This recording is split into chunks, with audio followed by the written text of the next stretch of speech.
तो दोस्तों नमस्कार और स्वागत है आप सभी का स्टडी सर्किल में। और अभी हम बात कर रहे हैं कांग्रेसनल गोल्ड मेडल के बारे में, जो इसलिए चर्चा में आया है कि अगस्त 2021 में अहिंसा के मार्गों के माध्यम से महात्मा गांधी को उनके योगदान के लिए मरणोपरांत कांग्रेसनल गोल्ड मेडल से सम्मानित करने के लिए अमेरिकी प्रतिनिधि सभा में एक प्रस्ताव फिर से पेश किया गया था। इसलिए कांग्रेसनल गोल्ड मेडल अभी चर्चा में बना हुआ है। और कांग्रेसनल गोल्ड मेडल की बात करें तो यह अमेरिका में सर्वोच्च नागरिक सम्मान है जो किसी व्यक्ति को प्रदान किया जाता है। और आज 27 नवंबर है और अब तक गांधी जी को ये पुरस्कार प्रदान नहीं किया गया है। और अगर कर दिया जाता है तो Mahatma Gandhi congressional gold medal प्राप्त करने वाले पहले भारतीय व्यक्ति बन जाएंगे।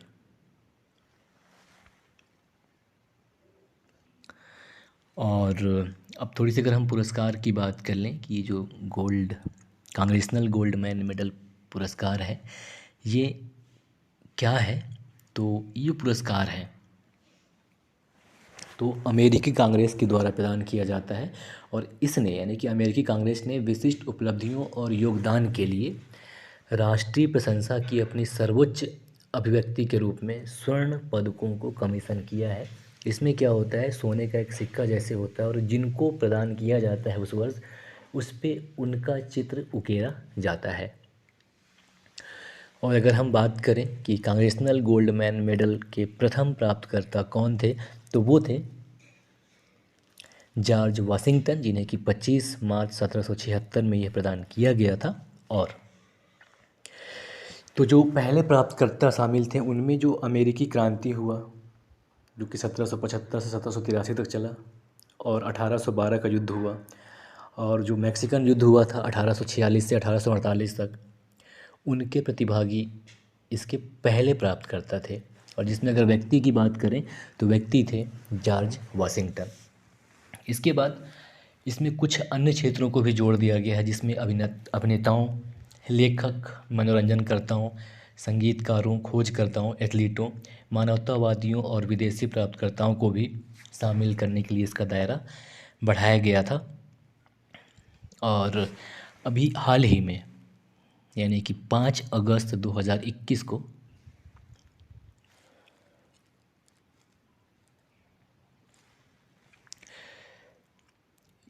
यूएस कैपिटल पुलिस को ये कांग्रेसनल गोल्ड मेडल प्रदान किया गया था। और 25 अगस्त को 369वीं इन्फेंट्री रेजिमेंट को ये कांग्रेसनल गोल्ड मेडल प्राप्त हुआ, जबकि महात्मा गांधी जी को अभी ये प्रदान नहीं किया गया है। अब जैसा कि कहा कि गांधी जी को प्रदान किया जाना था या शामिल किया गया था अहिंसा के मार्गों के माध्यम से।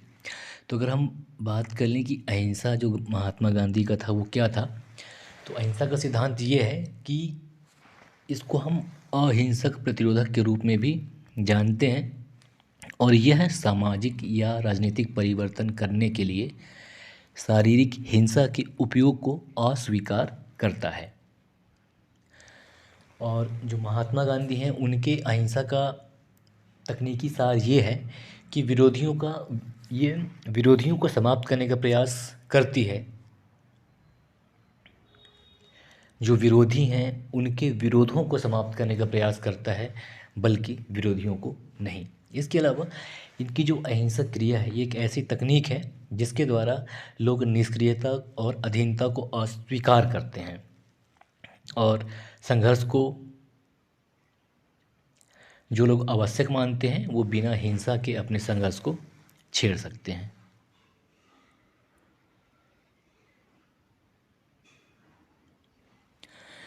अब जो महात्मा गांधी का अहिंसा है उनकी 3 श्रेणियां हैं। पहला ये है कि विरोध और अनुनय, जिसमें मार्च और जागरण भी शामिल है। दूसरा है इनकी अहिंसा में असहयोग, सहयोग न करना, और तीसरा है अहिंसक हस्तक्षेप, जैसे कि नाकाबंदी और व्यवसाय, किसी भी व्यवसाय का विरोध करना, जैसे शराबबंदी का, शराब का विरोध करने के लिए शराबबंदी किया जाता है। और अंतर्राष्ट्रीय अहिंसा दिवस 2 अक्टूबर को महात्मा गांधी के जन्म दिवस पर मनाया जाता है। अब अगर हम बात कर लें कि गांधी जी की जो अहिंसा की रणनीति थी तो वो क्या था, तो देखिए गांधी जी ने क्या है, बौद्ध धर्म, हिंदू धर्म और जैन धर्म के अहिंसा के धार्मिक सिद्धांतों को अपनाया और इसको सामूहिक कार्रवाई के लिए एक अहिंसक उपकरण के रूप में इसको बदल दिया। और गांधी जी के द्वारा इसको सत्याग्रह कहा गया, जिसका मतलब है सत्य का बल या सत्य के प्रति आग्रह रखना। और ये जो सत्याग्रह है, इसके मुताबिक किसी भी अहिंसक संघर्ष का उद्देश्य जो आपका प्रतिद्वंदी है उसको परिवर्तित करना और उसके मन तथा उसके दिल पर जीत हासिल करना होता है। और महात्मा गांधी के द्वारा जो इनकी अहिंसात्मक सिद्धांत है, इसका उपयोग इन्होंने औपनिवेशिक शासन और नस्ली भेदभाव और अस्पृश्यता जैसी सामाजिक बुराइयों से लड़ने के लिए भी किया। इसके अलावा इन्होंने दक्षिण अफ्रीका में 1893 से 1915 तक जन आंदोलन की नई पद्धति यानी कि सत्याग्रह के साथ नस्लवादी शासन का सफलतापूर्वक मुकाबला किया। तो ये सवाल पूछा जा सकता है कि गांधी जी ने अपना सत्याग्रह का पहला शुभारंभ कहाँ किया, तो ये दक्षिण अफ्रीका में किया था। और भारतीय स्वतंत्रता संग्राम के संदर्भ में इन्होंने अपना पहला सत्याग्रह चंपारण, बिहार में किया। और उसी तरह जैसा कि है ना, सत्याग्रह आंदोलन जो इन्होंने भारत में किया था 1917 में चंपारण में नील की खेती करने वालों किसानों के समर्थन में। इसके अलावा इन्होंने 1919 में जो रोलेट एक्ट लाया गया था उसके विरोध में इन्होंने एक राष्ट्रव्यापी सत्याग्रह शुरू करने का भी फैसला शुरू किया था। और 1920 से 22 तक इन्होंने असहयोग आंदोलन को चलाया। इसके अलावा इन्होंने नमक सत्याग्रह और भारत छोड़ो आंदोलन को भी अहिंसात्मक तरीके से आगे बढ़ाया। और इन्होंने 1942 में भारत छोड़ो आंदोलन के वक्त एक नारा दिया था, करो या मरो। तो ये एक तरह से अहिंसात्मक आंदोलन ही था जिसमें कहीं भी हिंसा का जिक्र नहीं था, बल्कि उनका कहना ये था कि या तो हम आज़ादी ले लेंगे या आज़ादी न ले पाने की दशा में अपने प्राणों की आहुति दे देंगे। और अब थोड़ी सी बात कर लें कि हम कांग्रेसनल गोल्ड मेडल की, तो कुछ जो प्रमुख व्यक्ति हैं उनके बारे में अगर हम बात कर लें, तो जैसा कि आपको पहले बता चुका हूँ कि प्रथम पुरस्कार जॉर्ज वाशिंगटन को प्रदान किया गया था और ये राजनीतिक रूप से प्रदान किया गया था और ये प्रथम राष्ट्रपति थे अमेरिका के। और वाल्ट डिज्नी को भी प्रदान किया जा चुका है 24 मई 1968 को।